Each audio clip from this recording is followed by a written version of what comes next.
제가 장로님들 찬양 끝난 다음에 박수 쳤는데요. 왜냐하면 들려오는 정보에 의하면 너무 어려운 걸 해가지고 무사히 마칠까 걱정하신다, 그런 얘기를 들었거든요. 근데 무사히 끝나시는 것 같아서 수고하셨는데 우리 박수 한번 해드리겠습니다.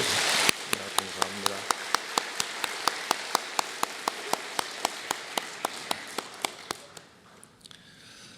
우리들은 가끔씩은 집안에 그저 드러누워서 뒹굴뒹굴 한다 그러죠.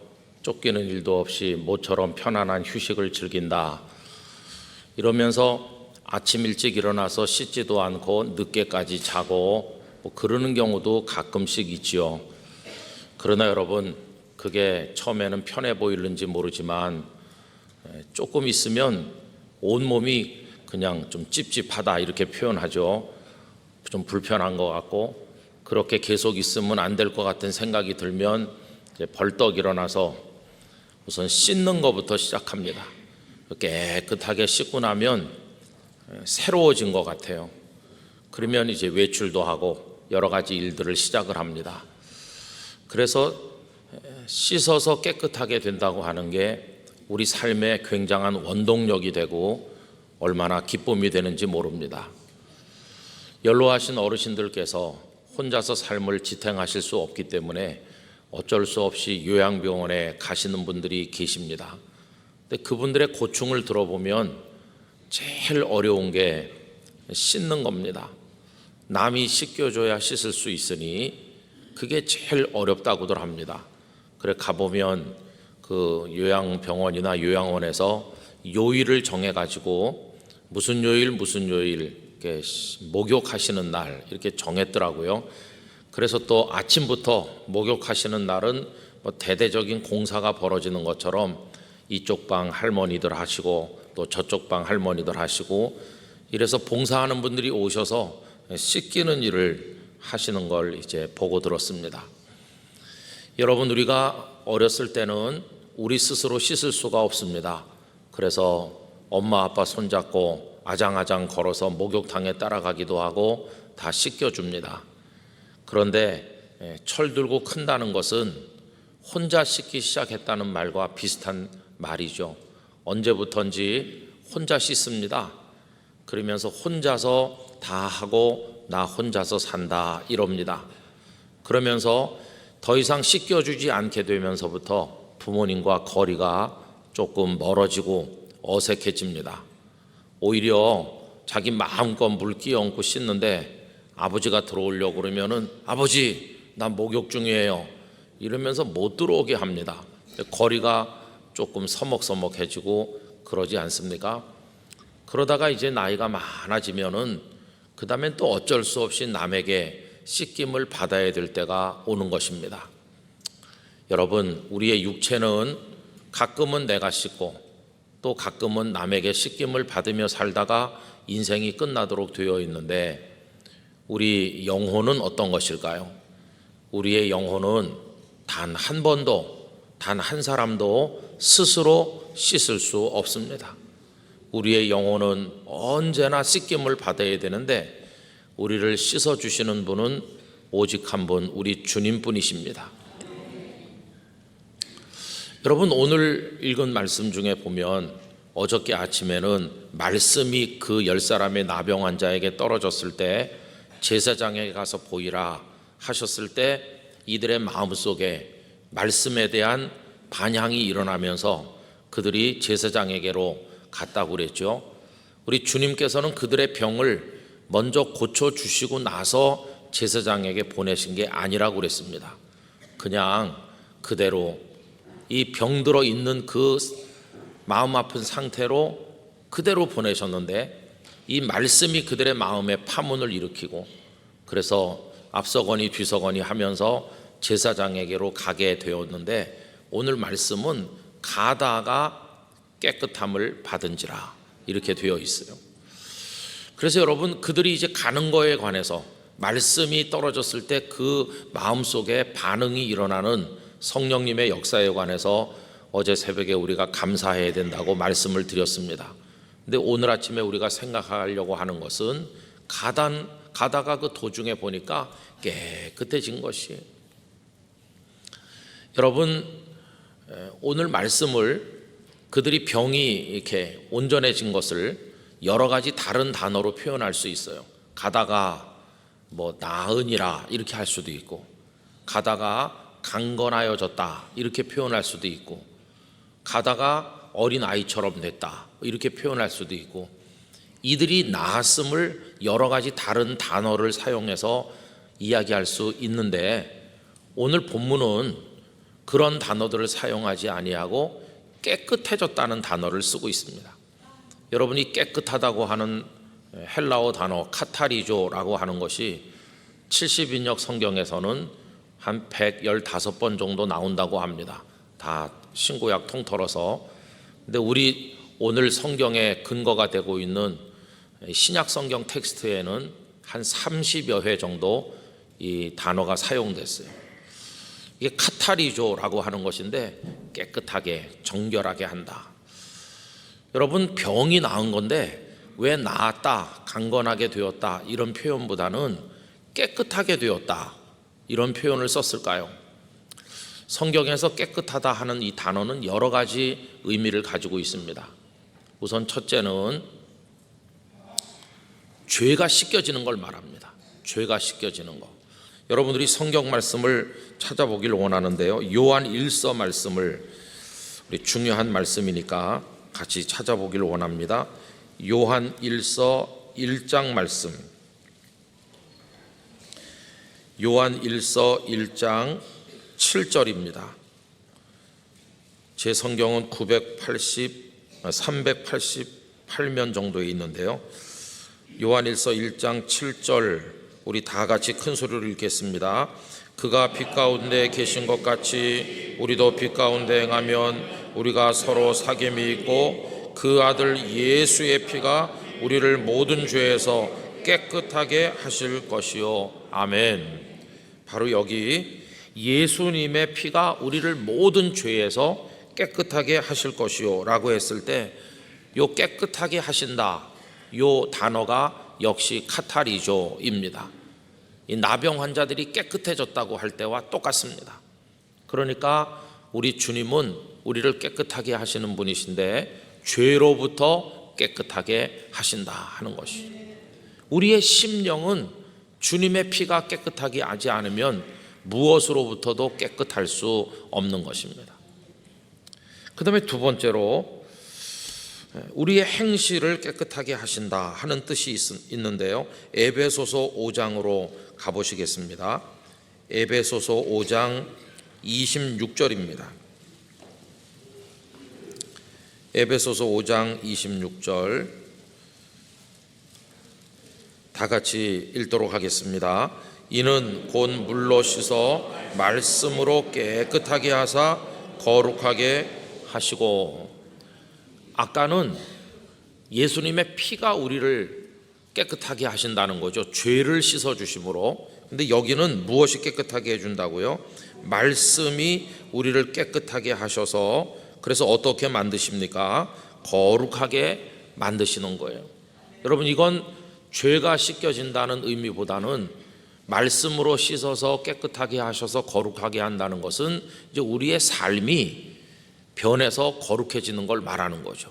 죄 가운데서 뒹굴면서 악한 일을 저지르고 나쁜 마음을 가지고 살던 우리를, 이렇게 살면 안 되지, 하나님의 말씀을 내가 읽었는데, 말씀을 들었는데 그 말씀은 나에게 이렇게 하라고 하신다, 참으라고 하신다, 선을 행하라 하신다, 남을 구제하라 하신다, 더러운 욕심을 버리라 하신다. 이게 다 많은 말씀이 내 마음에 자극을 주면서, 그래서 나를 조금씩 거룩한 사람이 되도록 만들어 가는 걸 뜻하는 겁니다.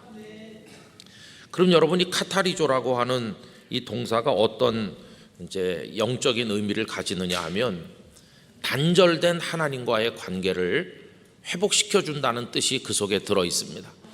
여러분, 나병 환자가 왜 비참합니까?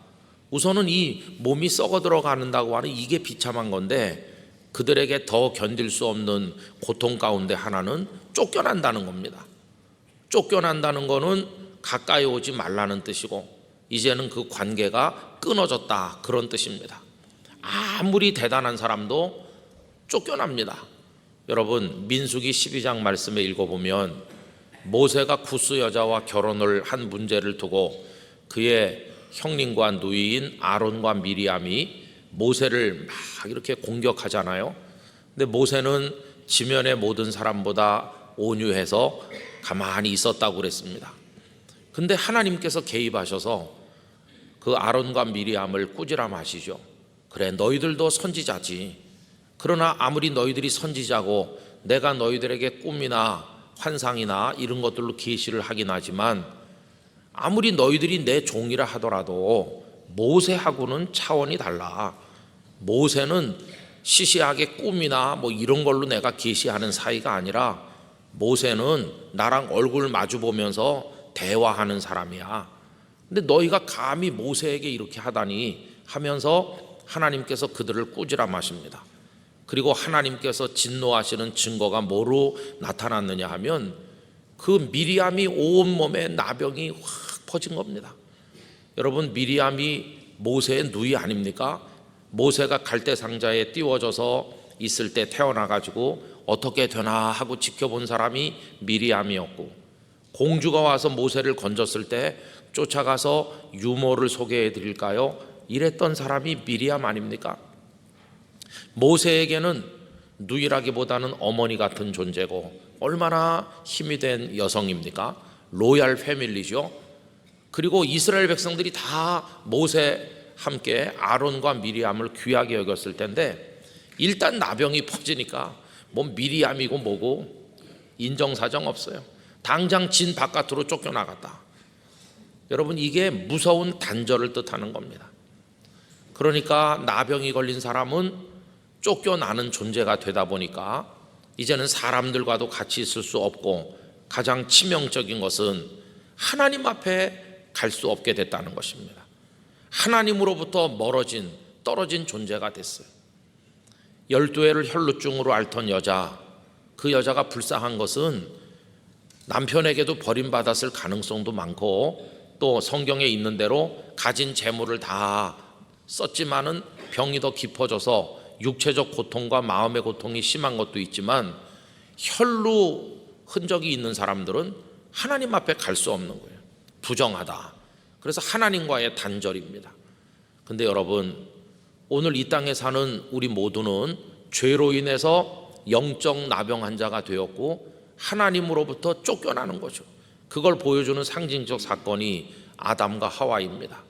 선악을 알게 하는 나무 열매를 따먹음으로 감히 피조물인 인간들이 창조주 하나님처럼 되려고 하는 교만을 저지르고 먹지 말라 한 걸 먹는 불순종의 죄를 저질렀을 때 에덴 동산 바깥으로 쫓겨나는 겁니다. 그러면서 하나님과 단절되는 거죠. 영원히 하나님 앞에 올 수 없는 존재가 되고 말았어요. 아무리 하나님을 찾고 헤매고 철학을 연구하고 무슨 삶의 진리를 터득하려고 애를 써도 아무리 노력을 해도 사람의 힘으로는 하나님 앞에 나갈 수 없게 된 것입니다. 이게 비극인 것이죠. 그게 영적 죽음이고 그것이 곧 멸망인 것입니다. 그런데 우리 예수님께서 인생들이 하나님께로 올 수 없기 때문에 우리를 불쌍히 여겨서 사람이 되셔서 우리에게로 와주심으로써 그래서 이제는 하나님이신 그분과 우리가 함께 있게 되었고 끊어졌던 관계가 연결이 된 거죠. 그래서 임마누엘 하나님이 우리와 단절돼서 떨어진 것이 아니라 이제는 함께 있게 됐다는 겁니다. 하나님이 우리와 함께 계시다. 그럼 여러분 그냥 더럽고 추하기 짝이 없는 영적 나병 환자를 가까이 와라 이렇게 할 수 없기 때문에 그 전에 해야 될 일이 뭐냐 하면 씻기는 거죠. 깨끗하게 하는 거죠. 깨끗하게 하신 이후에 안아주시는 거죠. 그래서 깨끗하게 하시는 방법으로 아까 읽었던 요한일서 1장 7절처럼 예수님의 피가 모든 죄에서 우리를 깨끗하게 하실 것이요. 그래서 우리를 깨끗하게 하셔서 이제는 이리 오너라 너 깨끗하다 이제는 내 품에 거해라 내 안에 있으라 이렇게 해주시는 거거든요.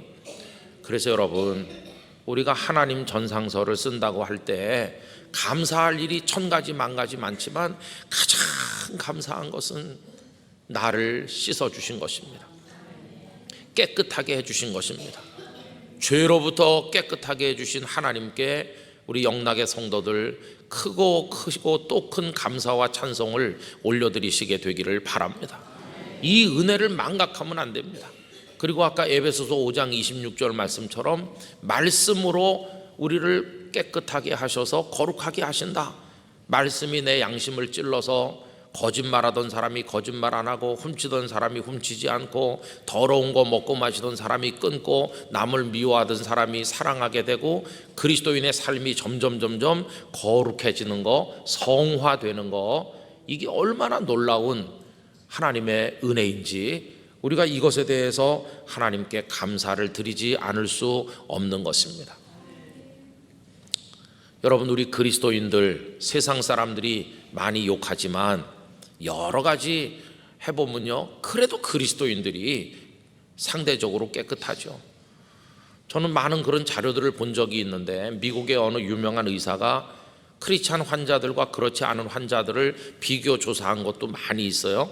그런데 여러 가지 면에서 크리스찬 환자들이 그렇지 않은 사람들보다 건강 지수도 높고 정신적 건강도 확실히 다르고 모든 면에서 뛰어나다, 그런 결과가 있어요.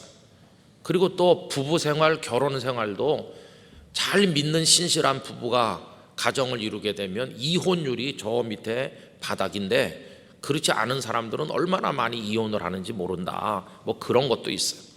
여러 재반 분야에서 하나님을 신실하게 믿는 사람이 삶이 차원이 다르다는 걸 보여주는 통계들이 많이 있습니다.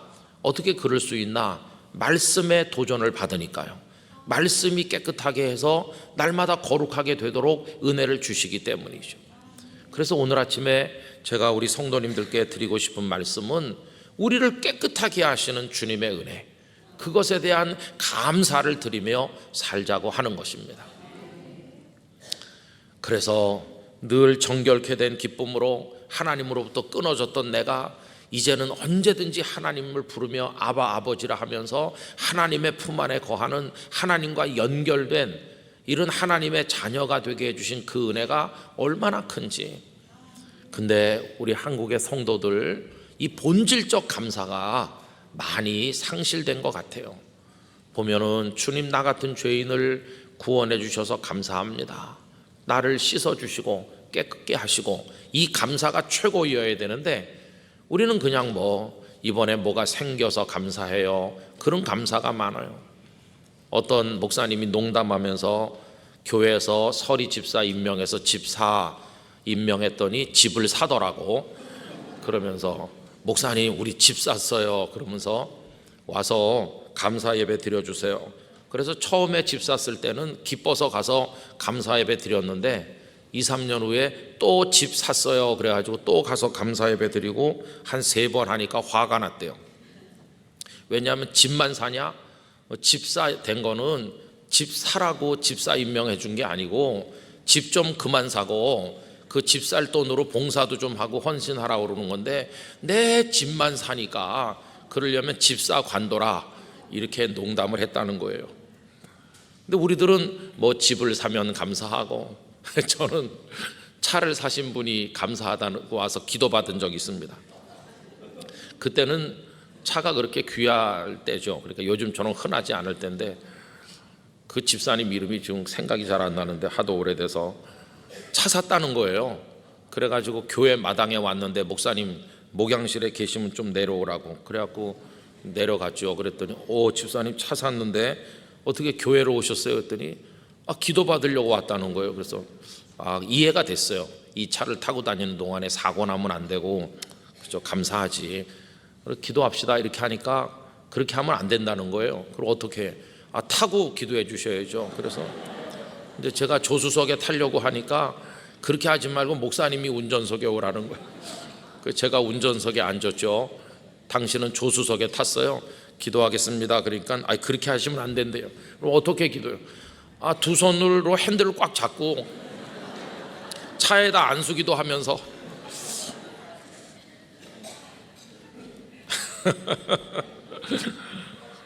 그래 이제 그런 거에 우린 감사하는 거예요. 하긴 뭐 있던 차를 팔아먹는 것보다는 사는 게 낫긴 난데, 근데 여러분 가장 본질적 감사는 주님이 나를 씻어주셨다는 거예요. 깨끗하게 해주셨다는 거. 그게 최고입니다. 그렇잖아요. 아무리 이 땅에서 재벌이고 뭐 대단한 명성을 가져도 깨끗하게 되지 않은 사람은 천국문을 통과할 수 없거든요. 그러니까 가다가 깨끗함을 받은지라가 이 나병이 나은 걸 포함해서 우리의 존재 전체가 깨끗해졌다. 우리 영락교회 성도들이 언제나 영적 정결을 유지하면서 주님의 보혈로 씻김 받으며 말씀으로 깨끗해지며 살아가시게 되기를 간절히 기원하는 것입니다. 이 깨끗함을 유지하는 게 중요한 건데, 그리고 그게 지속적인 은혜인데 우리 그게 자꾸 파괴된다고 하는 게 이제 문제인 것이죠. 참 세상을 떠나는 게 마음 아픈 일이고 슬픈 일이고 다 두려워하는 일인데, 어떤 분들은 그걸 통해서 감동을 남기는 분도 있습니다. 제가 이제 그 부산에 교회 부임을 하니까 역대 예전에 목사님들도 계셨고 전도사님들도 계시고 했지 않습니까? 근데 성도들이 가끔 어떤 여전도사님 말씀을 하더라고요. 그 여전도사님이 예전에 목사님하고 같이 목회하셨다. 그 교회는 뭐 교역자가 많은 교회는 아니었습니다. 목사님 한 분, 전도사님 한 분, 뭐 그 정도 이제 계셨던 교회인데, 근데 그 전도사님이 벌써 제가 갔을 때는 오래전에 그 교회를 떠나셨고 다른 데 가셔서 사역을 하신다는 얘기를 들었습니다. 가끔 뭐 명절 같은 때 혹은 무슨 뭐 휴가 때 되면은 그 전도사님이 한 몇 년에 한 번씩 예배 오시는 일은 있었습니다. 그러면 저도 옛날에 계셨던 전도사님이로구나 인사는 해서 얼굴은 알고 있었고 오며 가며 가끔 만나는 적은 있었습니다. 근데 그분이 이제 연세가 들어서 공식적으로는 은퇴를 했지만 시골에 가면 교역자 없는 교회들도 많고 하니까 그 마산에서 그 진동이라는 데가 있고요. 그리로 계속 가면 고성을 거쳐서 충무 이렇게 가는 일반 국도가 있는데, 그 진동 지나 조금 가는 그 근처 시골 마을에 교회를 은퇴한 다음에도 계속해서 여전도사님으로 돌보셨습니다. 거긴 남자 교역자 목사님이 없고 성도가 얼마 안 되는데 이분이 설교하고 목회를 다 하시는 거죠. 그런데 소식이 들려왔어요. 그분에게 아드님이 있고 그 아드님이 그 교회에서 자랐으니까, 사택에서 자랐으니까 이제 교회 성도들하고 친구이지 않겠습니까? 그래가지고 그 전도사님께서 하나님의 부르심을 받으셨다 하는 소식이 우리 교회로 전달됐어요. 그래 제 생각에 우리 교회에서 수고하셨던 여전도사님이신데 우리 장로님들하고 가서 문상을 하는 게 도리겠다 이렇게 해가지고 갔어요. 가서 참 평생 잊을 수 없는 감동적인 이야기를 들었습니다. 그 조그만 예배당 뒤에 자그마한 사택이 있고 거기 이제 혼자서 사셨거든요. 근데 갔더니 돌아가신 걸 슬퍼하는 사람보다는 그 돌아가신 모습에 대해서 감격하는 사람이 많았습니다. 왜냐하면 연세가 많으신데 이분은 늘 그저 그 사택에 혼자 앉아서 꼿꼿하게 무릎 꿇고 늘 기도하는 삶을 그렇게 사셨거든요. 그런데 돌아가신 그날도 성도들이 불러도 대답이 없으니까 이렇게 문을 열고 전도사님 하니까 이분이 날마다 기도하기 전에 깨끗하게 목욕하고 깨끗한 옷 꺼내 입고 무릎 꿇고 기도하는데, 그날도 마치 시집가는 여인처럼 깨끗하게 다 씻으시고 그 다음에 늘 정갈한 옷을 입으시고 방 한가운데 방석 깔고 거기 무릎 꿇고 앉아서 앞에는 성경책이 하나 펴있고 이렇게 앉아 기도하던 그 모습으로 하나님 앞에 가신 거예요. 그러니까 우리 갔던 사람들이 와, 뭐 연세가 높으시니까 그저 아쉽지만 사실만큼 사셨어 이렇게 생각을 하는데, 그 슬픔보다는 그냥 그렇게 가셨다는 것 자체가 우리에게 큰 감동의 설교가 되더라고요. 사람은 이렇게 가야 되는 거야. 그래 이제 나중에 그 아들이 그런 얘기도 했다고 그래요. 그래 이제 장의사가 오고 장례를 진행하는데 그분이 늘 그렇게 하기 전에 깨끗하게 목욕제게 하고 그냥 옷 갈아입고 이렇게 말씀 읽다 기도하니까 원래 돌아가신 분들 다 시신을 이렇게 하잖아요. 씻고 그런 옷을 입히는데 씻길 것도 없었다는 거예요. 워낙 깨끗하게 이렇게. 그 전도사님은 자신의 몸도 깨끗하게 관리하고 영혼도 깨끗하고, 그래서 그 성도들에게 전달한 설교 말씀보다는 마지막에 천국에 가는 그 모습이 수년 동안 했던 설교보다 더 큰 자국을 그 성도들의 가슴 속에 감동으로 남기고 가셨다, 그런 생각이 들더라고요. 여러분 부럽지 않으세요? 그런데 우리는 그래가지고 마치 개가 자기 토한 것을 떠먹는 사람처럼 사는 사람이 세상에 너무 많고, 씻고 돌아가서는 또 먼지구덩이에 뒹구는 아이처럼 우린 또 그렇게 사는 걸 많이 보고, 우리도 그럴 때가 있고 늘 오물이 묻어 있는 것처럼 그렇게 산다면 얼마나 우리가 하나님 앞에 부끄럽겠어요. 그래서 막 더러운 채로 흙먼지 덮어쓴 채로 밥상머리로 달려오면 엄마가 씻고 와, 씻고 손 씻고 와서 먹어 이러는데 하나님께서 씻고 와 이럴 거 아니시겠어요? 너 너무나 더럽구나. 주님이 보혈을 쏟아서 다 우리를 깨끗하게 하실 준비를 해놨는데도 그 보혈의 샘에 나갈 생각을 하지 않고 우리가 있다면 그건 너무너무 잘못된 것이죠. 여러분, 가장 위대한 그리스도인은 누구일까? 저는 깨끗한 성도라고 믿습니다. 일을 많이 하는 사람, 업적이 많은 사람, 유명한 사람이 아니라 우리 주님 앞에서 깨끗한 사람. 얼마나 상쾌한 느낌이 듭니까? 주님 앞에서 깨끗한 사람이 됐다는 그 자체가 얼마나 떳떳합니까? 그래서 마치 막 씻고 나와서 그 맑은 해맑은 얼굴에 발짝 웃는 어린 소녀처럼 깨끗하게, 여러분 그런 모습을 주님께서 우리들에게 원하시는데, 이 나병 환자들이 가다가 깨끗함을 받은지라, 왜 이 단어를 사용해서 이 사람들이 다시 하나님 앞에 나갈 수 있는 존재가 된 것을 강조하시는 걸까? 이제는 더 이상 동네에서 쫓겨나지 않고 성전에서 쫓겨나지 않고 이제는 하나님 앞에 나갈 수 있도록 정결하게 됐구나, 이걸 생각하니까 얼마나 큰 감동이 되는지 몰라요.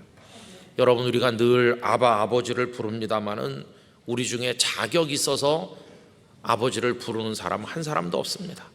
깨끗하게 되기 때문에 하나님의 자녀가 되는 것입니다. 우리 영락교회 목사님들, 전도사님들, 장로님들, 권사님들, 집사님들, 어린 아기까지 하나님 앞에 다 깨끗하게, 주님의 소원이 우리를 그렇게 만드시는 것이라고 믿습니다. 그걸 위해 이 땅에 오셨고 그걸 위해 피 흘리셨으니까 날 씻어주시는 주님 감사합니다.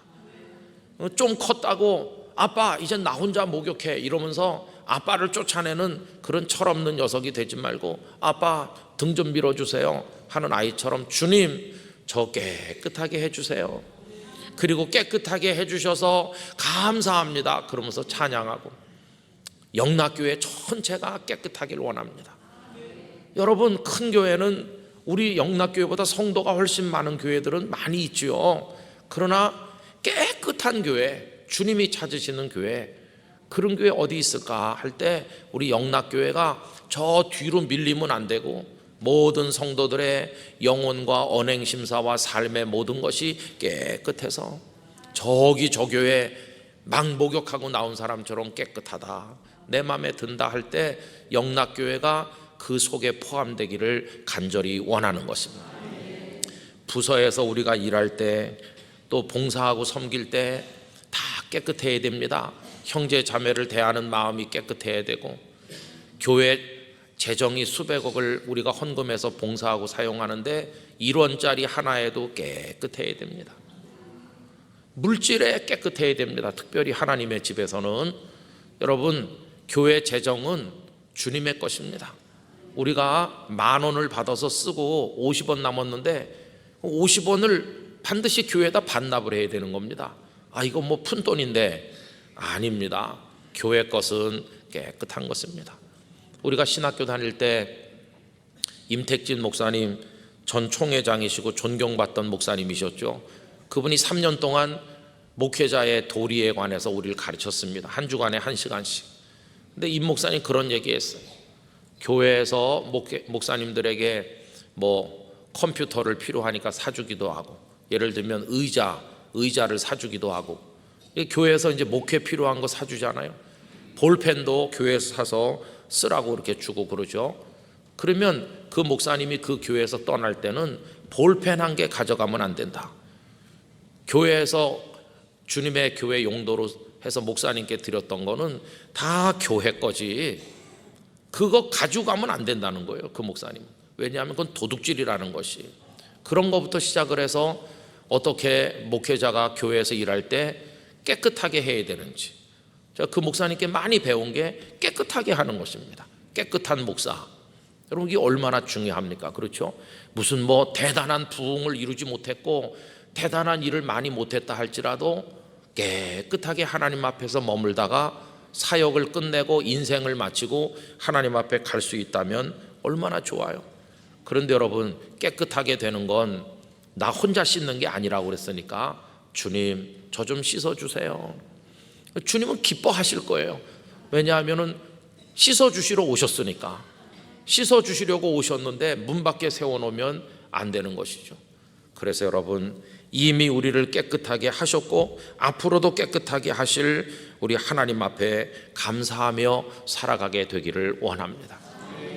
그래서 오늘 나를 부른다 하실지라도 막 뭐가 더럽게 묻어 있어가지고 주님 내일로 연기하면 안 되겠습니까? 이러는 게 아니라 언제나 정결한 성도 그렇게 돼가지고 주님 부를 때 감사합니다 주님 이러면서 최후의 감사를, 가장 위대한 감사를 드리면서 주님 나라에 갈 수 있는 은혜를 누린다면 얼마나 아름답겠습니까?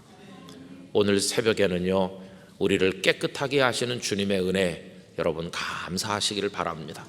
이미 깨끗하게 된 줄 믿고 앞으로도 보혈의 능력 의지해서 살아가는 우리 모두가 되기를 기원합니다. 기도하겠습니다. 아버지 하나님, 주께서 저희들에게 베푸신 만 가지 은혜 가운데 주님의 피로 씻어서 깨끗하게 해주신 그 은혜, 말씀으로 씻어서 깨끗하게 하사 거룩하게 하시는 그 은혜 얼마나 감사한지 말로 다 할 수가 없습니다. 이미 깨끗하게 하신 줄 믿거니와 앞으로도 깨끗한 그리스도인으로 저희 개인과 교회와 저희들의 가정을 지켜 주시옵소서. 성도들의 개개인의 기도를 들어주시옵시고 아버지 하나님 영광을 받아 주시옵소서. 우리 영락교회 공동체 전체가 모든 면에서 깨끗하도록 축복하여 주시옵소서. 특세를 위해서 봉사하고 수고하고 찬양하는 모든 분들에게 하나님의 은혜를 더해 주시고 주방에 음식을 준비하는 이들의 노고에 은혜를 주시며 섬기는 분들을 축복하여 주옵소서. 아버지 하나님, 오늘 하루 종일 거룩한 모습으로 살고 금요기도회도 있사오니 나와서 하나님 앞에 기도하기를 쉬지 않게 하시고 또 내일은 시청 앞 광장에서 하나님 앞에 찬송하며 예배하여 서울 시민들에게 주님 나심을 알리는 일이 있사오니 하나님께서 영광을 받아 주시옵소서. 오늘 새벽에 이 자리에 오신 분, 오시지 못하고 가정에서 기도하는 분, 여러 가지 개개인의 문제와 어려움을 안고 눈물로 주님의 성호를 부르는 분들 사정을 하시는 내 주님이여 가셔서 만져주시고 깨끗게 하시고 회복시켜 주시고 채워주시고 일으켜 세워주시옵시고 강하고 담대하게 하시고 능력 있게 하여 주시옵소서. 이제는 주 예수 그리스도의 은혜와 독생자의 보혈을 통하여 저희들을 깨끗하게 하시는 하나님 아버지의 사랑과 성령님의 교통하심이 함께 하신 영락의 성도들 가운데 영원토록 충만하시기를 축원하옵나이다. 아멘.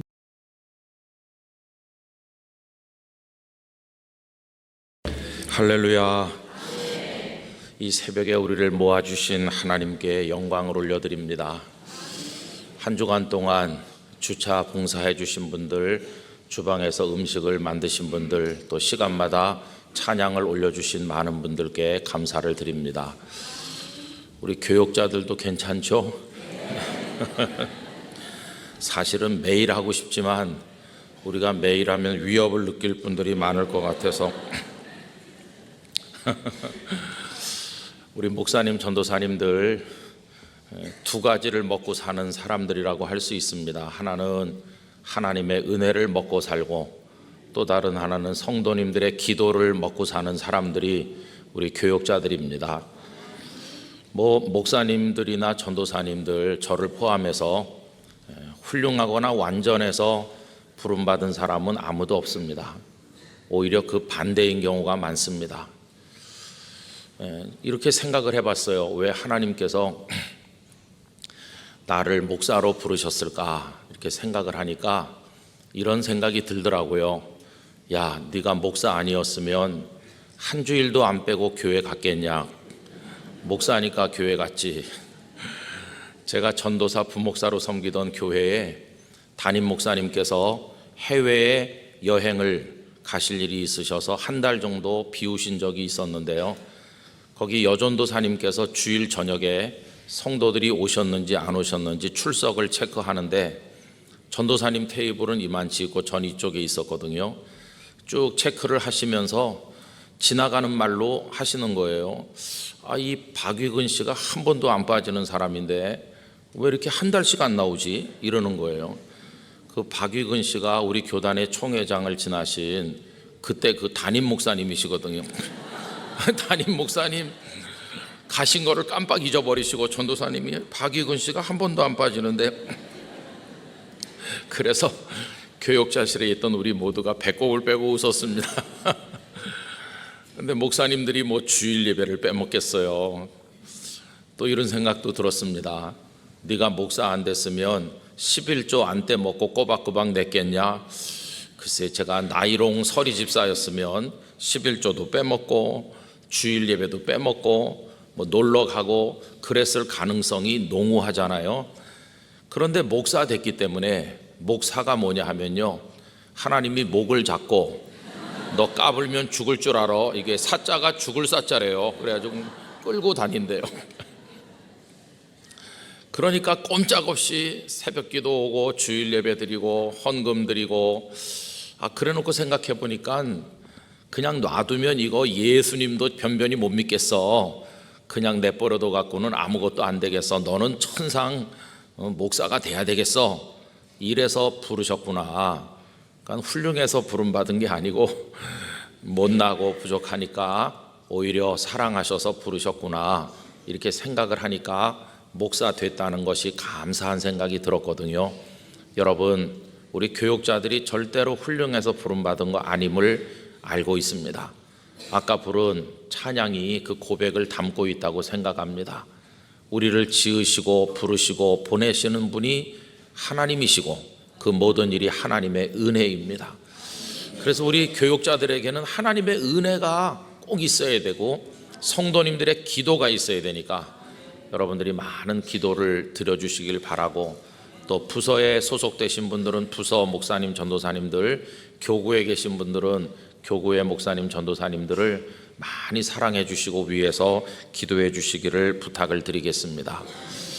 또 오늘 아침에 이렇게 식사를 제공해 주신 우리 권사님 감사를 드리고요, 고맙습니다. 우리 한 달에 한 번씩 특별 새벽기도회, 영락 가족 새벽기도회 모일 때 아침 식사를 제공해 주시는 분들이 계시는데, 거기 이제 하시고자 하는 분들이 많이 계시다고 그래요. 참 감사한 일이죠. 그래서 예수님 오시는 그때까지 하실 분이 계속 나타나기를 바라는 마음이 있고, 요새 신청하시면 2021년에나 가야 할 수 있다는 정보를 제가 입수했습니다. 성도들이 다 이렇게 하고, 한 달에 한 번 나오는 거, 1년에 몇 차례 특별 새벽 기도회를 드리는 거, 하나님께서 우리 영혼을 씻기시고 새 힘 주시고 또 다시 다짐하게 하시는 은혜의 시간인 줄로 믿습니다. 그래서 하여튼 영육이 다 건강하셔서 깨어서 기도하면서 칠흑같이 어두운 세상인데 우리 영락교회가 등불이 되기를 원합니다. 오늘 아침에 우리 고등학생이 기도했잖아요. 기도 너무 잘하죠? 예. 그 기도하는 것만 보면 당장 장로님 해도 될 것 같아요. 기도 너무 잘, 목소리도 벌써 한 70 난 사람 목소리. 근데 제가 무조건 크게 해야 된다, 잘 들리게. 기도 너무 잘해요. 제가 어느 댁 아들인지는 안 물어봤어요. 그 부모님은 지금 굉장히 좋아서 촛불을 못 끄실 것 같아요. 입이 벌어지면 촛불을 못 끕니다. 근데 하여튼 우리 교회 안에서 믿음의 아들, 딸들이 잘 자라 일어나고 우리 다음 세대를 이어나가고 하나님의 은혜로 될 줄로 믿습니다. 그래서 이 주간에 우리가 무엇을 가지고 나갈까 이런 생각을 했는데, 한 주간 내내 그 생각을 하는데, 우리가 하나님께 가지고 나가야 될 마음은 감사입니다. 감사. 하나님 감사합니다. 이거 연습하다가 내 숨 넘어가서 하나님께 부름받는 그 순간에도 하나님 감사했어요. 그리고 또 감사해요. 저를 영원한 천국으로 데려가 주시는 하나님을 찬양합니다. 그러면서 우리가 다 하나님 앞에 나가야 될 줄로 믿습니다. 이제 동일한 누가복음 17장 11절에서 19절까지 말씀을 매일같이 읽고 묵상을 하는데 오늘 마지막 시간이 되었습니다. 여러분, 지지난 주일날 우리 주일 예배 설교를 통해서 부산의 모 명문 고등학교 그 동기생들이 모이는 얘기를 말씀드린 게 생각나세요? 예, 그 생각 안 나는 분은 그날 안 왔다는 증거입니다. 그죠? 근데 이제 그때 머리 빡빡 깎고 깜장 교복 입고 학교 같이 다닐 때 그 학교가 전통적인 야구 명문 고등학교였거든요. 그러니까 지금도 이제 고교 야구에서 잘하는 학교로 알려져 있는 그런 학교죠. 그러면 그때 그 학교 다닐 때 고교 야구 하면 그 분들이 다 가서 스탠드를 가득 채우고 모교를 위해서 응원을 열심히 했을 것이고 우승도 많이 한 학교니까 그때 그 추억들을 다 가지고 있을 거예요. 야, 그때 그 투수가 누가 나왔는데 누가 4번 타자였었고 이런 거 다 같이 기억하면서 결승전에서 만난 상대방이 어느 팀이었었는지 그 다 똑같이 알고 있는 겁니다. 여러분, 이런 게 그때 이야기입니다. 그때 이야기. 아스라이 지나간 그때 이야기를 누구 한 명만 알고 있는 게 아니고요, 다 같이 똑같이 알고 있어요. 야, 우리 그때 고등학교 2학년 때 그 담임 선생님, 그 누구 선생님 말이야, 그 성격이 괴팍하고 맨날 기합 주던 선생님, 이러면 다 알죠. 그 선생님, 수학 선생님, 이렇게 다 알죠. 그때 이야기를 모두가 공유하고 있어요. 똑같이 다 알고 있어요. 여러분, 여기 10명의 나 환자, 만약에 이들이 한 20년 후에 어디서 다시 만난다고 가정해 보세요. 모여가지고 밥 먹으면서 야, 그때 우리 힘들었지, 그때 이야기를 모를까요? 다 똑같이 알죠. 그때 얼마나 비참했었는지, 그때 그 썩어가는 몸을 가지고 절망했었는지, 그때 그 집에서 가족들에게서 멀어져야 될 때, 동네 사람들에게 쫓겨날 때 그 나환자들의 골짜기에서 죽지 못해 숨을 유지할 때 얼마나 힘들었는지, 돌팔매질 맞은 얘기, 그때 이야기를 다 같이 알고 있어요. 똑같이 10명이 다 알고 있죠. 그런데 여러분, 그때 이야기만 있는 게 아닙니다. 그때 이야기만 있는 게 아니라 그 후의 이야기도 있습니다. 그 후의 이야기. 그러면 그들이 똑같이 아는 이야기는 어디까지일까요? 그들이 한 마을에서 예수님을 만났고 예수님, 우리를 불쌍히 여겨주세요 이렇게 했고, 예수님께서 제사장에게 가서 너희 몸을 보이라 하셨고, 그들의 마음에 반향이 일어나면서 아직 낫진 않았지만 제사장에게로 가던 도중에 가다가 보니 깨끗해진 경험을 그들이 다 가지고 있고 얼마나 기뻐 뛰고, 그때 유대인 사마리아인이 어디 있겠어요. 막 서로 끌어안고 볼을 부비면서 얼싸안고 눈물 흘리고 막 감격하고 막 이게 꿈인가 생신가 하고, 그리고는 제사장에게 가서 우리를 좀 봐주세요 이렇게 했을 때 그 감격, 그리고 가족에게로 돌아가는 그 기쁨, 거기까지는 모두가 똑같이 알고 있죠. 그때 이야기 서로 나누면서 그때 그랬었지 이렇게 할 겁니다. 그런데 그 후의 이야기는 어떻습니까? 그래서 그렇게 고침을 받고 각자의 인생으로 흩어져간 그 다음엔 어떻게 됐나요? 20년 만에 만난다면 20년 동안의 이야기는 각자가 서로 다 다를 것입니다. 어떤 사람은 그렇게 얻은 건강을 가지고 나름대로 의미 있는 인생을 살기 위해서 하루하루를 아끼면서 성실하게 산 사람이 있겠지요. 그러나 어떤 사람은 얻은 건강으로 더 방탕하게 악하게 산 사람도 있을 겁니다. 그 후의 이야기는 다 다를 겁니다. 가족들이 오손도손하게 살면서 후손이 태어나고 손자를 보고 그런 사람도 있을지 모르겠고, 아니면 건강해졌다고 아나무인처럼 행동하다가 가정이 다 깨진 사람도 있을는지 모릅니다. 여러분, 저는 우리 영락교회 성도들이 그때 이야기도 아름답게 기억해야 되겠지만 그 후의 이야기를 더 빛나는 이야기로 만들어 나가시게 되기를 바랍니다. 그 후의 이야기. 그래서 야, 그때 그 녀석 말이야, 형편없었잖아. 우리가 보기에도 그 뭐 희망 없어 보였는데 설령 이랬다 할지라도 몇십 년 만에 만나보니까 그 후의 이야기가 너무너무 아름다운 사람이 있거든요. 깜짝 놀랄 만한 인생을 살아서 백발이 성성해서 모였더니 그때는 다 똑같았던 것 같은데 나중에는 완전히 달라진 거예요. 어떤 사람은 세상의 고통과 근심으로 얼굴이 캄캄한 사람이 있는가 하면, 어떤 사람은 얼굴이 환한 게, 엊그저께 우리 한경진 목사님께서 시작하신 한국 미디어 선교회라고 있는데, 제가 영락교회 와서 많이 들은 얘기는 이겁니다. 곳곳에서 전화가 와가지고요, 아유 목사님 영락교회 오셔서 잘 됐어요. 그런 마음의 부담이 느껴지기 시작하는 거예요. 무슨 소리를 하시려고. 그 다음에 나오는 게 이겁니다. 제가 무슨 선교를 하고 있는데요, 그러신데요, 그게 한경직 목사님이 시작한 거거든요. 그렇게 나옵니다, 저쪽에서. 그리고는 그 다음 얘기가 뭘까요? 그러니까 목사님이 와서 이사를 해주세요. 내년부터 영락교회가 도와주세요. 우리 한 목사님은 안 한 게 없으세요. 너무 많이 하셨어요. 전부 한 목사님이 시작하셨다고 그래요. 그럼 우리가 안 하고 있으면은 저 영락교회 목사가 한 목사님 하셨는데 관심이 없다 그럴까 봐 걱정이 되니까 또 이렇게 끌려가요. 한 목사님이 하셨다는데. 근데 그날은 이제 미디어 선교회라고 아주 훌륭한 게 있는데, 그것도 우리 영락교회가 이제 열심히 해달라 그래서 갔습니다.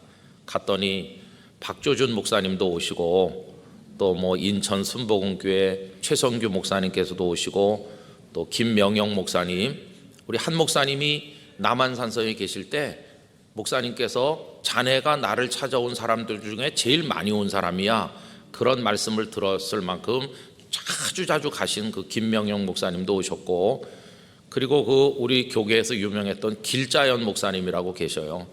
그분도 오시고, 뭐 원로들도 많이 오셨더라고요.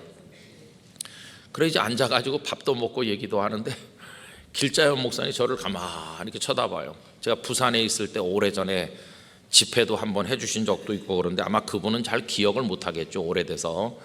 저를 가만히 이렇게 봐요. 근데 어른들 말씀하는데 제가 뭐 끼어들어서 말하겠습니까? 저는 열심히 먹기만 하고 이제 가만히 앉아있는. 그분이 절 보더니요, 이런 소리를 하는 거예요. 김 목사님 가만히 보니까 천사 같아, 이러는 거예요. 그래서 제가 뜨끔했어요. 천사가 아니거든요. 근데 기분이 나쁘진 않았어요. 제가 집에 와서 야, 그 목사님이 나보고 천사 같다고 그러더라. 그러니까 우리 집에서 뭐라고 했을까요? 맞아 그랬을까요? 교만하지 마. 근데 여러분, 저는 이렇게 기도합니다.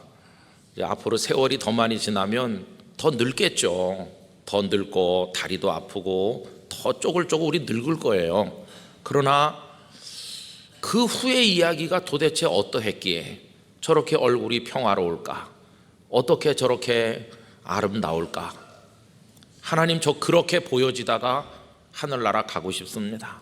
그렇게 기도하거든요. 우리의 미래를 위해 기도할 때 사람들이 예수님 잘 믿으면 저렇게 되는가 봐. 여러분, 이런 소리 듣고 싶지 않으세요? 우리 영락교회 성도들이 다 그렇게 되시길 축원합니다. 그러려면요, 그 후의 이야기가 멋있어야 되는 거예요. 그때까지는 우리 똑같이 아는 이야기인데, 그땐 다 똑같았는데 몇십 년 후에 보니까 확 달라졌어요. 그 후의 이야기가 다른 거죠. 여러분, 여기도 똑같잖아요. 그래서 제사장에게 가서 몸을 보였을 때까지는 다 똑같은 그때 이야기를 공유하고 있었는데, 그 중에 한 사람은 그 후의 이야기가 있지 않습니까? 나머지 9명은 모르는 이야기, 그 한 사람만 가진 이야기. 그게 뭘까요? 이 사람은 사마리아 사람인데 자기 몸이 나은 걸 보고요, 그냥 예수님께 쫓아온 거예요. 그래가지고 예수님 앞에 감사하고 또 감사했어요. 여러분, 오늘 본문이 그거 아닙니까? 15절 말씀 보세요. 그 중에 한 사람이 자기가 나은 것을 보고 큰 소리로 하나님께 영광을 돌리며 돌아와 예수의 발 아래 엎드려 감사하니 그는 사마리아 사람이라. 이렇게 했더니 예수님께서 10사람이 다 깨끗해졌는데 9명은 어디 있느냐, 이렇게 섭섭해 하신 말씀 하신 다음에 이 이방인 외에는 하나님께 영광을 돌리러 돌아온 자가 없느냐, 이 한 사람만 그 후의 이야기를 만들어가고 있잖아요. 그리고는 그 한 사람에게만 그 후에 은혜가 임하였습니다. 19절 다 같이 읽겠습니다. 그에게 이르시되 일어나 가라, 내 믿음이 너를 구원하였느니라 하시더라. 할렐루야. 이 사람은 그 순간 눈이 환하게 열리는 걸 깨달았을 겁니다. 아까 내 몸이 나은 거가 은혜의 전부인 줄 알았더니 그거 말고, 이 육체가 구원받는 거 말고 또 다른 구원이 있구나, 그걸 알았을 것입니다. 여러분, 이 사람이 돌아온 걸 예수님은 뭐라고 표현했습니까? 믿음이라고 표현했어요. 감사하면서 돌아왔더니 그걸 믿음이라고 표현했어요. 여러분, 이건 너무 중요한 얘기입니다. 보세요. 이 사람이 눈앞에 계신 예수님이 뭐 하나님의 독생자시라는 거, 그리고 뭐 이분이 그리스도 메시아라고 하는 거, 그 다음에 이분이 어떤 분이신지 이런 걸 다 알았을까요? 이 사마리아 사람이 산상수훈을 알고 있었을까요? 이 사람이 뭘 알고 있었겠습니까? 그건 제자들이나 주님께 말씀을 들어서 아는 거고, 베드로 정도 돼야 주는 그리스도시요 살아계신 하나님의 아들이시니이다, 이럴 수 있는 거지. 이 사람이 예수님을 전에 본 적이 있는지 없는지, 그분 소식을 들은 적이 있는지 없는지, 유대인들이 예수님 이야기를 듣고 예수님이시다 하면서 예수님께 소리 지르고 갈 때 어쩌면 이 사람은 예수가 누구야? 그랬을지도 몰라요. 어떤 묻어가지고 따라갔는데 병이 났을지도 모르잖아요. 이 사람이 예수님에 대해서 아는 게 아무것도 없어요. 여러분, 믿음이 뭡니까? 요즘에 우리는 믿음은 사도신경 잘 외우고 주는 그리스도시요 살아계신 하나님의 아들이시니이다 하고, 그분이 독생자이시고 전지전능하시고 뭐 베들레헴에 나셨고 이런 거 잘 알고 있으면 그게 믿음인 줄로 착각하고 있죠. 여러분, 예수님은 그런 걸 믿음이라고 하지 않으셨어요. 천국문에 들어갈 때 야, 너 신앙 고백 잘 외워봐라, 한 글자라도 틀리면 탈락이야, 이렇게 하는 게 아니거든요. 교리를 잘 알고 있고 신학을 잘 알고 있고 성경 지식을 많이 알고 있고 신앙 고백을 줄줄줄줄 여러 종류를 다 외우고 있다 할지라도 그게 믿음은 아니거든요. 여러분, 예수님은 여기서 이 사람 보고 내가 믿음이 있다는 겁니다. 이 사람이 무슨 믿음이 있어요? 우리가 볼 땐 아무 믿음도 없을 것 같은데, 근데 예수님은 주여 감사해요, 감사합니다, 이렇게 왔더니 그걸 믿음이라고 하시는 거예요. 그래서 저는 깨달았습니다. 우리가 가지는 믿음의 최고봉은 감사다. 감사가 빠진 건 교리를 알고 뭘 많이 알아도 그건 믿음이 아니다. 믿음이 우리에게 얼마나 중요한데, 그 중요한 믿음의 결정적인 것은 감사다. 그걸 깨닫게 됐어요. 여러분, 죽은 믿음과 산 믿음이 있다고 할 때 죽은 믿음은 뭡니까? 감사가 없이 지식을 고백하는 건 죽은 믿음입니다. 아무 능력도 없어요. 그러나 주님의 은혜가 얼마나 감사한가. 내 주님을 위해서 내가 더 사랑하고 복음을 전도하고 헌신하고 주님 영광을 위해서라면 내가 뭐든지 하겠습니다, 주님 저를 들어 써주시옵소서, 이러면서 주님을 위해 살아갈 때 그게 살아있는 믿음이고, 살아있는 믿음이 있는 곳에 역사가 나타나고 열매가 맺혀지는 것입니다. 여러분, 신앙 고백 쫘르르 하고 나서 앉아가지고 싸우고 갈등하고 다툰다면 아무 생명의 역사도 안 일어나는 것이죠. 그러나 성도들이 다 구원받은 은혜가 감사해서 너무너무 감사하다 그러면서 기뻐하고 서로 칭찬하고 주님의 교회를 받들고 하면은 거기 성령의 역사가 강권적으로 임할 때 부흥되는 것이고 축복이 임하는 것이죠. 감사가 곧 믿음이었어요. 그러면서 믿음이 너를 구원하였다. 이때 이 구원은 육체가 나아서 살다가 몇 년 후엔 죽는 그런 한시적 구원을 말하는 게 아니라 영원한 하나님의 사람으로 선택받는 구원을 말씀하는 것이죠. 이 병이 나은 게 큰 은혜인데 이 사람은 감사함으로 돌아왔더니 은혜 위에 영원한 은혜를 누리게 된 걸 볼 수 있어요. 성도 여러분, 은혜 위에 은혜를 누리시기를 축복합니다. 은혜 위에 은혜를 많이 누리면 그 후의 이야기가 기가 막히게 아름다워지는 것입니다. 은혜를 못 누린 사람은 도저히 상상도 못할 은혜 위에 은혜가 있을 때 그 후의 이야기가 저 사람이 저렇게 훌륭하게 됐구나, 저렇게 행복한 인생을 살았구나, 왜 나는 그렇지 못했을까? 우리 그때 똑같이 병이 나았는데 한 사람은 그렇게 훌륭하게 되고 나머지는 안 된 이유가 뭐냐? 여러분, 그게 그 후에 이야기 만들어가는 비결은 주님께 감사하는 것이었어요. 세월이 몇십 년 지났을 겁니다. 그래서 다 각자 이 10사람이 모두 다 죽었을 겁니다. 그때 병들어 죽어가는 그 나머지 9사람들, 늙어서 죽었는지 병들어 죽었는지 죽으면서 그때 내 문둥병, 이 나병, 사람들이 천형이라고 욕하고 돌팔매질하던 병, 그때 그거 나았는데, 그때 나았을 땐 좋았는데 지금은 죽긴 마찬가지야, 그러면서 슬퍼했을 것입니다. 그러나 하늘나라 백성으로 선택된 사람은 이게 다가 아님을 알기 때문에 영원한 생명의 나라로 부름받아 가면서 하나님을 더 크게 찬양할 수 있지 않았겠습니까? 이 그 후의 이야기란 결국은 영생으로, 영원으로 이어지는 아름답고 축복된 이야기인 것입니다. 영락의 성도들이 그 후의 이야기를 아름답게 써내려 가시기를 바랍니다. 은혜 위에 은혜를 계속 받아 나가시기를 바랍니다. 지금 누리시는 은혜가 크지만 더 큰 은혜를 사모하시기 바랍니다. 근데 더 큰 은혜를 사모하는 방법이 가서 주여 주세요 주세요 그러는 게 아니라 이미 주신 은혜에 대한 감사합니다 감사합니다 하면 그게 더 큰 은혜를 받아 누리는 비결이라는 걸 우리가 깨닫게 되기를 원하는 것입니다. 감사하며 사는 사람은요, 행복한 사람이 됩니다. 작은 것에도 감사하고 큰 것에도 감사하고. 성도 여러분, 우리 감사하면서 우리 영락의 성도들의 얼굴이 다 달덩이 같고 빛이 나고 평안해 보이고 그렇게 되기를 원합니다. 그래서 주께서 은혜 위에 은혜를 더 쌓아 올려 주실 때 나중에 우리의 생명이 다한 그날, 우리 과거를 회상해 볼 때 주께서 내가 나이 10살 때, 20살 때, 30살 때, 파산했을 때, 가정에 어려움 있을 때, 우리 아이가 아플 때, 그때 내가 이랬을 때 저랬을 때 그때 은혜를 주셨다는 걸 알게 될 것입니다. 많은 시련과 역경이 있었는데 그래도 어떻게 살았나, 그때 감사의 믿음을 주신 하나님을 생각할 때 너무너무 감격할 것입니다. 그러다 숨이 멎는 그 순간에도 최후의 감사를 주님께 드리면서 우리 하나님의 나라로 승리하게 될 것입니다. 여러분, 그 후의 이야기는 결국 어떻게 연결되냐 하면요, 저 멸망할 음부에 떨어지는 것과 영생의 나라로 가는 걸로 쫙 나눠지는 것입니다. 저는 우리 모두가 감사를 통해서 우리 미래의 삶을 이어나가게 되기를 간절히 원합니다.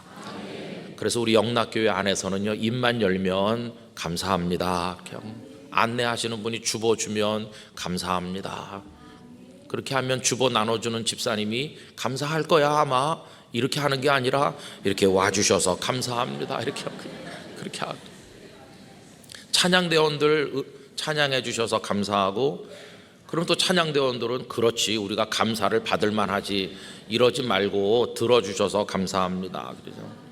무엇보다 하나님의 은혜죠. 건강하지 않으면 어떻게 노래할 수 있겠으며, 성대가 망가졌으면 어떻게 노래할 수 있겠어요. 다 감사한 거죠. 저 같은 목사가 착각하기 쉬운 게요, 어디서 와서 설교하라 그러면 내가 설교 곧잘 하나 보지, 이런 병이 드는 거예요. 이거는 병. 그런데 여러분, 나 같은 사람이 두 다리로 갈 수 있고 설 수 있고 말할 수 있고 너무나 감사하죠. 그 감사가 그 사람의 영혼을 정화시켜서 가정에 걱정 근심 많아도 하나님 감사해요. 설령 여기서 눈물이 흘러도 우리의 영혼의 고백은 감사해요. 이렇게 할 수 있어야 되는 것이죠. 여러분, 저는 믿습니다. 감사하면 은혜 위에 은혜를 반드시 더하여 주실 줄로 믿습니다. 그래서 이제 나가 다니시면서 꼭 그렇게 하시기를 바랍니다. 우리 영락교회 천국의 방언이 이제 모든 이들의 입에 있어야 되는데, 천국 방언은 다른 게 아니라 감사합니다, 하나님 감사합니다, 고맙습니다, 그렇게 하는 거죠. 그렇게 해서 영락교회가 천국의 지점같이 되기를 원합니다. 하늘나라가 어떤 나라인지 궁금하면 영락교회 가봐. 그러면 조금은 알 수 있어. 그렇게 되기를 원합니다. 베다니 광장에서 만나는 성도들의 얼굴이 환하고, 저기 어떤 권사님 오는데 이렇게 싹 외면하면서 인상 확 쓰면서 이렇게 가고 그러면 안 됩니다. 그죠? 서로 손이라도 흔들고 그렇게 하면서 여러분들의 가족들, 사랑하는 자녀들, 우리 집에 아이가 되어줘서 감사하죠. 학교 갔다 올게 그렇게 나간 아이가 저녁에 집에 와줘서 감사하죠. 만약에 안 와보세요. 안 오면 어떤 일이 벌어질까요? 저녁 문 열고 들어올 때 말도 없이 갔다 왔습니다 인사도 안 하고 뭔가 입이 이만큼 나와가지고 들어오더라도 야, 와줘서 감사하다 그래야지. 그러려면 나가 이렇게 하면 안 되는 거죠. 감사하고, 시험 잘 못 봤어도 감사하고, 다 감사한 것뿐이에요. 그죠? 부부간에도 감사하고, 그러면서 살면 틀림없이 우리는 그 후의 이야기 잘 써내려갈 줄로 믿습니다. 드릴 말씀이 많지만 아침밥이 기다리고 있는 관계로 눈물이 나려고 그래요. 하나님의 은혜에 감사해서. 여러분들의 그 후의 이야기를 주께서 축복하시기를 진심으로 축원합니다. 기도하겠습니다. 아버지 하나님, 그저 감사할 것밖에 없습니다. 이 한 주간 동안 무엇을 가지고 나갈까? 하나님께 드릴 감사를 어떻게 마음의 편지에 담아 드릴까? 나는 어떻게 하나님 앞에 광주리를 준비해서 드릴까? 아버지 하나님, 이 주간은 감사의 주제로 새벽마다 은혜를 받았습니다. 나병, 그 무서운 병이 낫기까지 그 10명은 똑같은 경험을 했습니다. 그러나 그 후의 이야기는 전혀 달랐음을 압니다. 이 한 사람에게는 그만 알고 있는 영원한 생명의 구원이 임하였으며 주님을 지척에서 만났습니다. 그 전에는 먼 데서 불렀는데 이제는 주님의 숨결이 느껴지는 가까운 곳에서 주님을 올려다보는 은혜를 입었습니다. 그 후의 이야기가 얼마나 아름다운 이야기였는지, 그걸 가져다 준 은혜 위에 은혜를 누리게 한 비결은 감사였습니다. 주님, 저희들에게도 주님께 감사할 믿음을 주옵소서. 그래서 더 큰 은혜를 경험하며 세상을 밝게 살며 하나님 영광 찬송하며 걸어가는 영락의 성도들 되게 해 주시옵소서. 내일 추수감사 주일입니다. 온 성도가 갓난아기로부터 연로하신 어른들까지 기쁨의 감사를 가득가득이 담아가지고 하나님 앞에 찬송하는 축복의 주일이 되게 해주시기를 원합니다. 오늘 오후에는 시청 앞 광장에서 수많은 사람들에게 예수 나심의 소식을 선포하는 일이 있습니다. 하나님, 어두운 세상에 그 성탄 트리에 불이 밝혀지듯 은혜의 빛이 밝혀지게 하여 주시고, 북한 땅에도 밝혀지게 해주시고, 대립과 갈등으로 외쳐지는 광장에 생명의 소리가 외쳐지게 하여 주시옵소서. 우리 교회를 귀하고 아름답게 써주시옵소서. 하나님, 축복하며 기도합니다. 앞자리부터 뒷자리까지 오늘 오신 성도들의 소원을 이루어 주시옵소서. 병든 이들이 낫게 하여 주시옵시고, 어려운 문제들이 해결되게 하여 주시옵시고, 감사하지 못하게 방해하는 사탄의 역사가 물러가게 하여 주시옵시고, 사탄아 물러가라 명할 영권을 허락하여 주시옵시고, 하나님의 전신갑주를 입혀 주시옵소서. 하나님의 축복이 온 성도들의 가정에 함께하여 주시옵소서. 이제는 우리 구주 예수 그리스도의 은혜와 하나님 아버지의 사랑과 성령님의 교통하심이 오늘 함께하소서. 감사를 통해 은혜 위에 은혜를 받음으로 그 후의 이야기를 아름답게 만들길 소원하는 모든 영락의 성도들 가운데 영원토록 충만하시기를 축원하옵나이다. 아멘.